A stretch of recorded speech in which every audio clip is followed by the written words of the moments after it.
চারখোলে আমি ছিলাম দ্বীপ হোমস্টেতে। এর ডিটেল ভিডিও এই চ্যানেলে আছে, চাইলে দেখে নিতে পারো। আগের দুটি ভিডিওতে আমি লাভা, কোলাখাম ও ঋষভের বিভিন্ন জায়গা ঘুরে দেখেছি। সেই ভিডিও এখনও না দেখে থাকলে এই ভিডিওর ডেসক্রিপশনে লিঙ্ক দিয়ে দেবো, দেখে নিতে পারো। এই ভিডিওতে আমি ঘুরে দেখব চারখোল, লোলেগাঁও, কাফেরগাঁও আর ফেরার পথে পানবুদারা হয়ে এনজিপি ফিরব, তাই সঙ্গে থাকো। আজ পঞ্চম এবং শেষ দিন। সকাল সকাল ঘুম থেকে উঠে হোমস্টে থেকে মেঘের জন্য কাঞ্চনজঙ্ঘা ভালোভাবে দেখা না গেলেও যা ভিউ পেলাম তাতে মনটা ভরে গেল।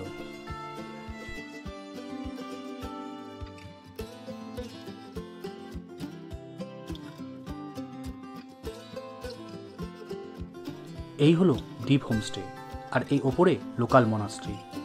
আর সামনের এই ভিউ পয়েন্ট থেকে এমন একটা ভিউ পেলাম, বাকরুদ্ধ হওয়ার মতন।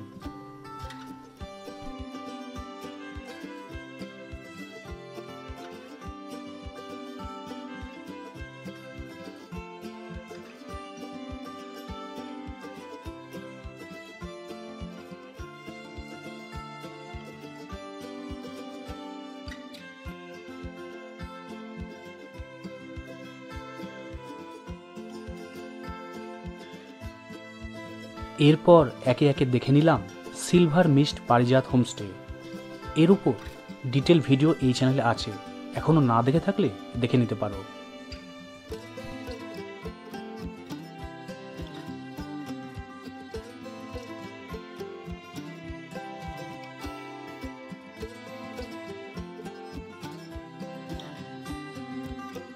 এরপর হাঁটতে হাঁটতে চলে গেলাম রত্না আদিত্য বার্ডিং হোমস্টের কাছে।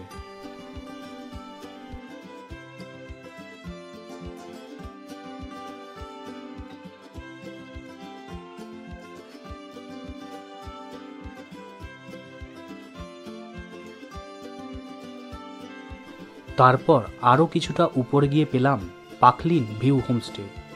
এর উপর ডিটেল ভিডিও এই চ্যানেলে আছে, না দেখে থাকলে দেখে নিতে পারো।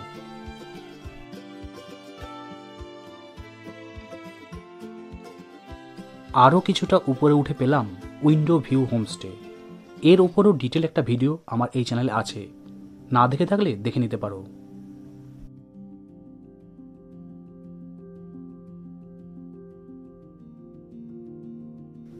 তারপর আবার পথ ধরলাম চারখোলের এই অপূর্ব সৌন্দর্যটাকে উপভোগ করব বলে, পায়ে হেঁটে ধীরে ধীরে।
ব্রেকফাস্ট সেরে বেরিয়ে পড়লাম হোমস্টে থেকে।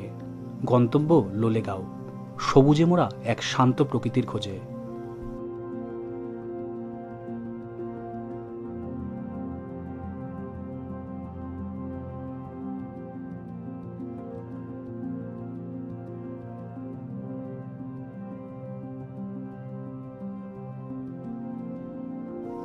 লোলেগাঁওর পথে যাত্রার বর্ণনা দেওয়া সত্যিই কঠিন। প্রকৃতির এমন অপার সৌন্দর্য যেন চোখে দেখা নয়, মনে গেঁথে রাখার মতো এক অভিজ্ঞতা। এই পথ পেরোনোটা শুধু যাত্রা নয়, যেন স্বপ্নের মধ্য দিয়ে হাঁটা।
এসে পৌঁছালাম লোলেগাঁও পার্কের সামনে। এবার ভেতরে কি কি রয়েছে তা দেখার জন্য উৎসাহ নিয়ে এগিয়ে চললাম।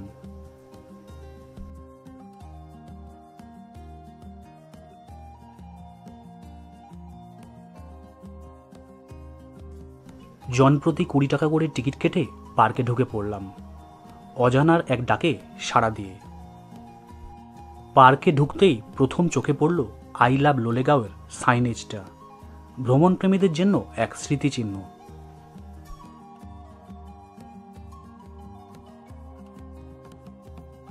আর পার্কের এক কোণে স্থিত বুদ্ধের মূর্তিটি যেন শান্তির এক প্রতীক। তড়িঘড়ি ছুটে গেলাম, যেন তার আশীর্বাদ নিয়ে যাত্রাটা আরো শুভ হয়ে ওঠে।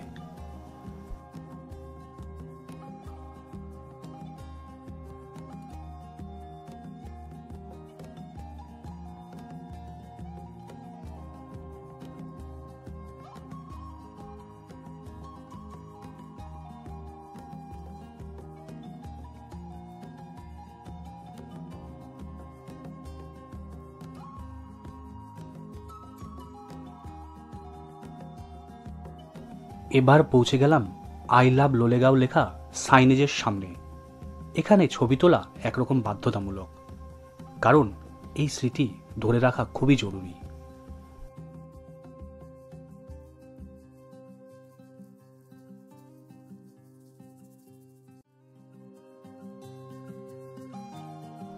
আই লাভ লোলেগাঁও সাইনেজের ঠিক পাশেই চোখ আটকে গেল কিছু সারিবদ্ধ পাইনের দিকে।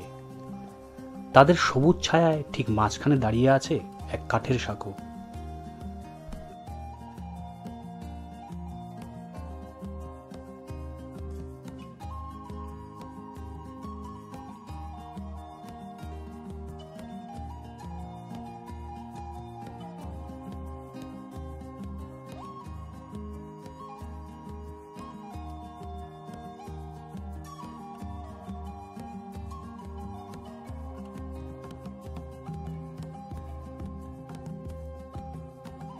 এইবার পার্ক থেকে বেরিয়ে পা বাড়ালাম লোলেগাঁওর অন্যতম আকর্ষণ বিখ্যাত ক্যানোপি ব্রিজের দিকে।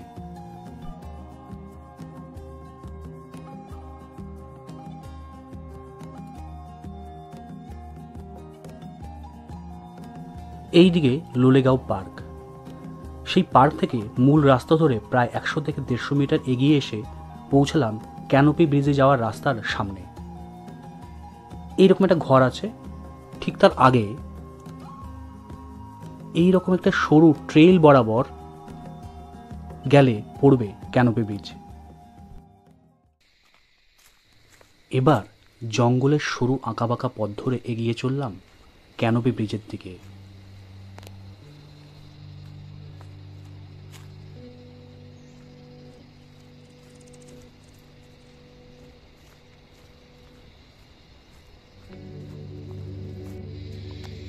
চারপাশে ঘন সবুজ গাছপালা, পাখির ডাক, পোকামাকড়ের অদ্ভুত শব্দ, সব মিলিয়ে এক রহস্যময় মন জোড়ানো পরিবেশ। যেন প্রকৃতির এক নিঃশব্দ ডাকে সাড়া দিয়ে হাঁটছি তার গভীরতায়।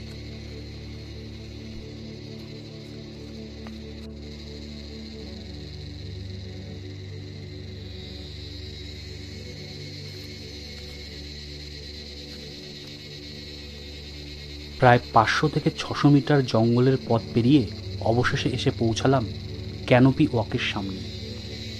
ঘন সবুজের বুকে ঝুলন্ত এই সাঁকো যেন এক রহস্যময় আহ্বান। তবে এর ভগ্নদশা দেখে পা রাখার সাহস পেলাম না। প্রকৃতি আর রোমাঞ্চের অপূর্ব মিশেল, যা জীবনের এক স্মরণীয় অভিজ্ঞতা হয়ে রইল।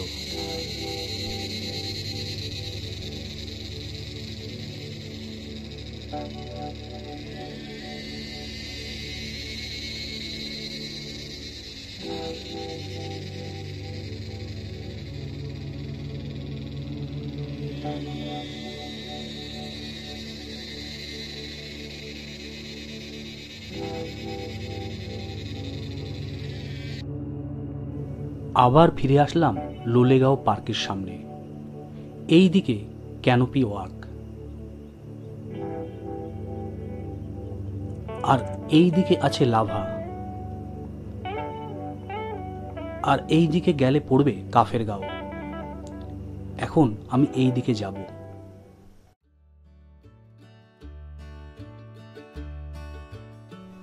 এইবার রওনা দিলাম কাফের গাঁওয়ের উদ্দেশ্যে, এক মায়াবী পথ ধরে। পথের দুপাশের গহন পাইনের সারি যেন স্বপ্নের জালে মোড়া, সাথে শীতল ছায়া।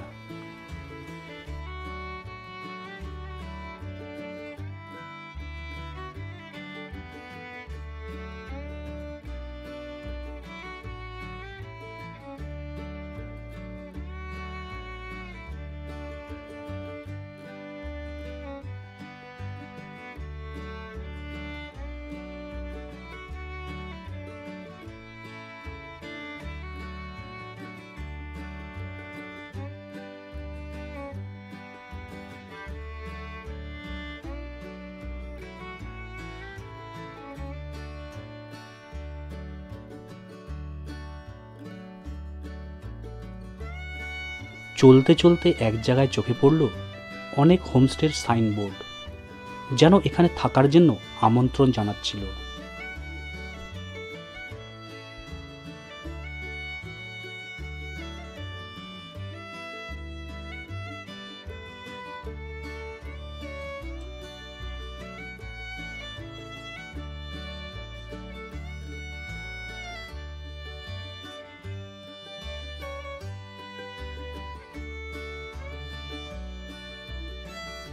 এসে পৌঁছালাম কাফের গাঁওয়ের সেইলাং ভ্যালি হোমস্টের সামনে। এতটাই সুন্দর পরিবেশ, দাঁড়ানো ছাড়া উপায় নেই, মন যেন সেখানেই আটকে গেল।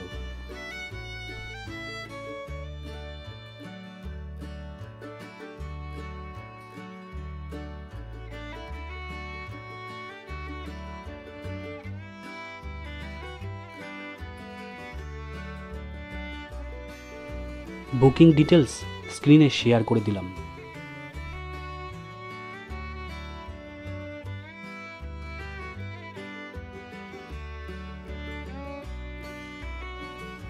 বেশ অনেকটা সময় কাটিয়ে এইবার কাফের গাঁও থেকে বিদায় জানানোর পালা।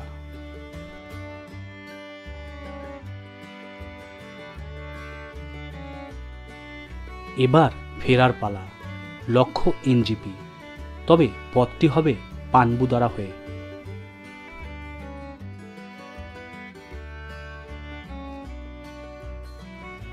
পাহাড়ের আবহাওয়া বোঝা সত্যিই কঠিন। কিছু সময়ের মধ্যে অদ্ভুত পরিবর্তন ঘটে গেল, যা মনকে করে উত্তেজনাময় ও বিস্ময়।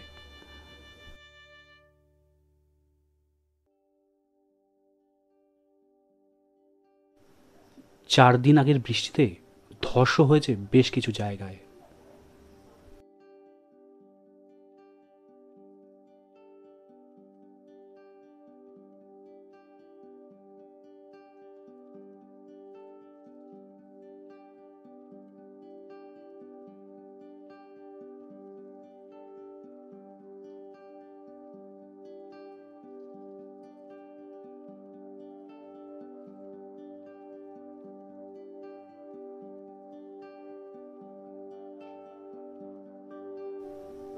এই মায়াবী প্রকৃতি ছেড়ে যেতে মন চায় না। কিছু দূর এগিয়ে এসে পৌঁছালাম এক নতুন ঠিকানায়, মঞ্জুশ্রী রিট্রিট। এই জায়গাটির সৌন্দর্য ভাষায় প্রকাশ করা দুষ্কর, যেন এক নীরব শান্তির আশ্রয়। মন চাইছিল এখানেই থেকে যাই।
কিন্তু সব মায়া ত্যাগ করে আসতেই হলো।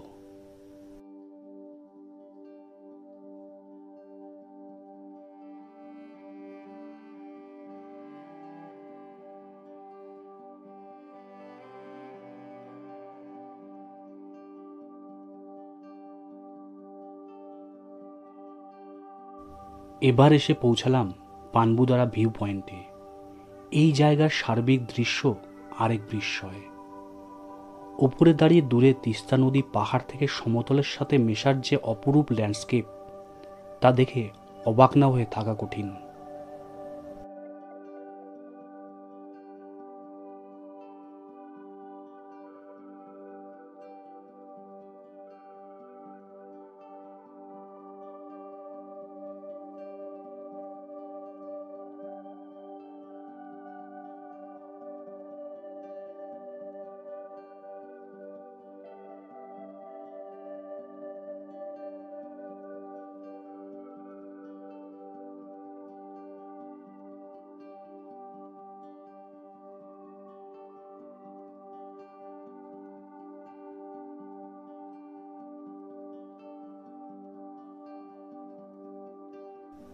টুরিস্টরা গাড়ি থামিয়ে নেমে এসে এই ঐশ্বরিক দৃশ্য উপভোগ করছিল, সাথে উপরি পাওনা ঝোড়ো হাওয়া।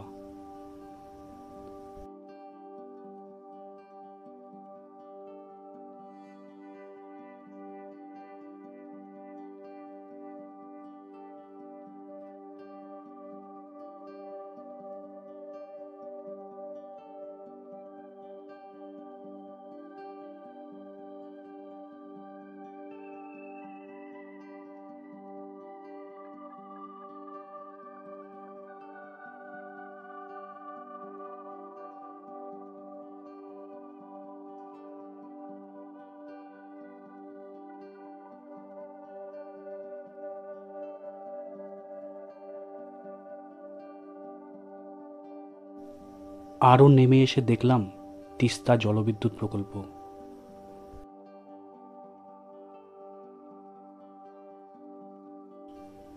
এই ট্যুরের খরচের একটা হিসেব তোমাদের সাথে শেয়ার করে নিলাম। ভিডিওটি ভালো লাগলে একটা লাইক করে দিও।